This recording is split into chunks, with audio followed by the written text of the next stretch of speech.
Herr Präsident, der Deutsche Bundestag heißt Sie herzlich willkommen. Es ist uns eine Ehre und Freude, den Präsidenten der Vereinigten Staaten von Amerika an dieser ehrwürdigen Stätte des deutschen Parlamentarismus zu begrüßen. Die Stadt Frankfurt und ihr Oberbürgermeister werden es mir nicht übel nehmen, wenn ich hinzufüge, dass wir Sie freilich noch lieber willkommen heißen würden in der Mitte des Deutschen Reichstages zu Berlin.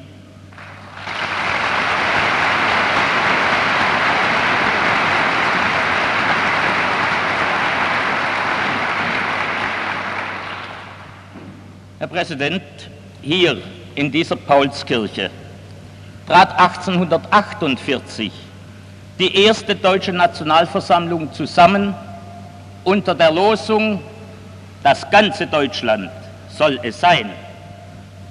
Dort im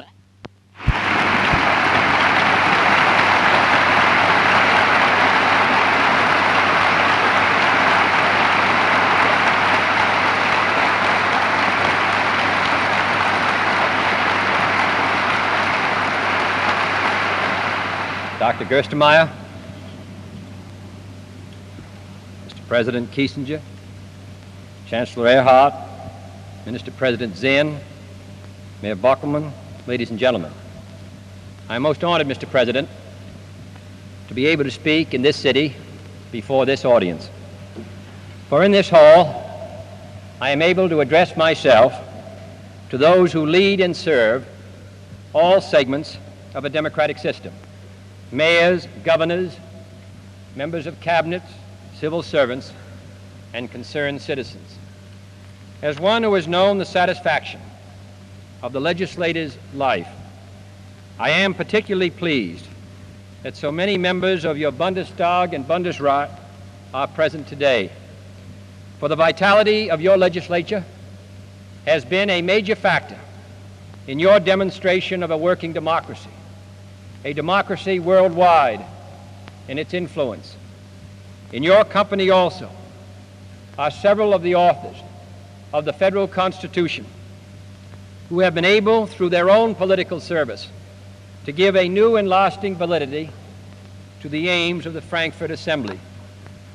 115 years ago, a most learned parliament was convened in this historic hall. Its goal was a united German federation. Its members were poets and professors and lawyers and philosophers and doctors and clergymen, freely elected in all parts of the land. No nation applauded its endeavors as warmly as my own. It was, they said, a German problem. Today there are no exclusively German problems or American problems, or European problems. There are world problems. And our two countries and continents are inextricably bound together in the tasks of peace as well as war. We are partners for peace, not in a narrow bilateral context, but in a framework of Atlantic partnership. The ocean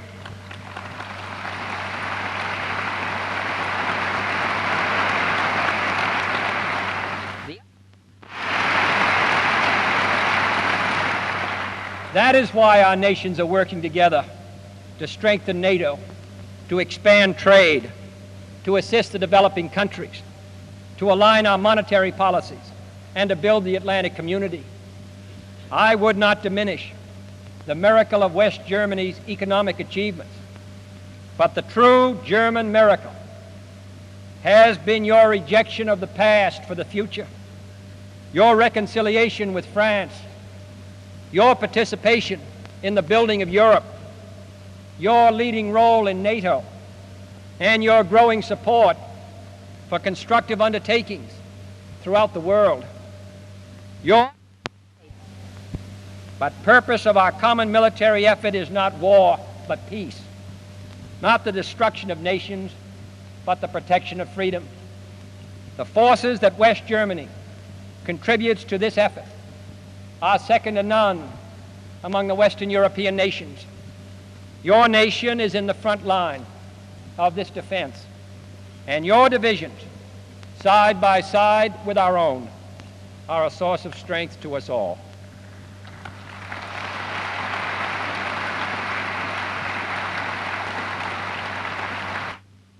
For we live in a world in which our own united strength will and must be our first reliance. As I have said before, and will say again, we work towards the day where there may be real peace between us and the communists. And we will not be second in that effort, but that day is not yet here. We in the United States and Canada see 200 million people, and here on the European side of the Atlantic Alliance, 300 million people. The strength and unity of this 500 million human beings are and will continue to be the anchor of all freedom for all nations. Let us from time to time pledge ourselves again to our common purpose, but let us go on from words to actions to intensify our efforts for still greater unity among us, to build new associations and institutions on those already established. Lofty words cannot construct an alliance or maintain it. Only concrete deeds can do that. The great present task of construction, necessity, but by hope and purpose as well. For we know now that freedom is more than the rejection of tyranny, that prosperity is more than an escape from want, that partnership is more than a sharing of power. These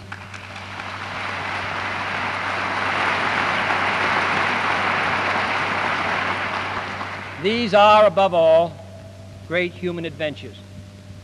They must have meaning and conviction and purpose. And because they do, in your country and in mine, in all the nations of the Alliance, we are called to a great new mission. It is not a mission of self-defense alone, for that is a means, not an end. It are large and menacing, yet the goals of a peaceful world, today and tomorrow, must shape our decisions and inspire our purposes. So we are all idealists. We are all visionaries. Let it not be said of this Atlantic generation that we left ideals and visions to the past, nor purpose and determination to our adversaries. We have come too far. We have sacrificed too much to disdain the future now, and we shall ever remember what Goethe told us, that the highest wisdom, the best that mankind ever knew, was the realization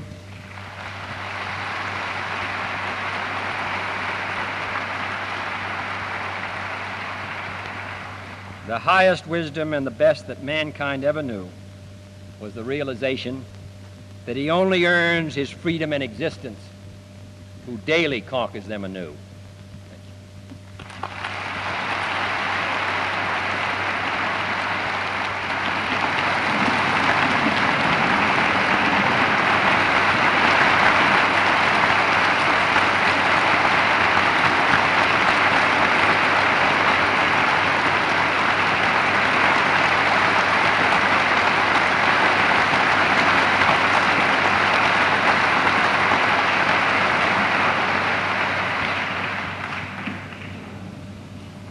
Herr Präsident, wir danken Ihnen von ganzem Herzen für eine große Rede und wir danken Ihnen ebenso für die Gesinnung, von der diese Rede getragen ist.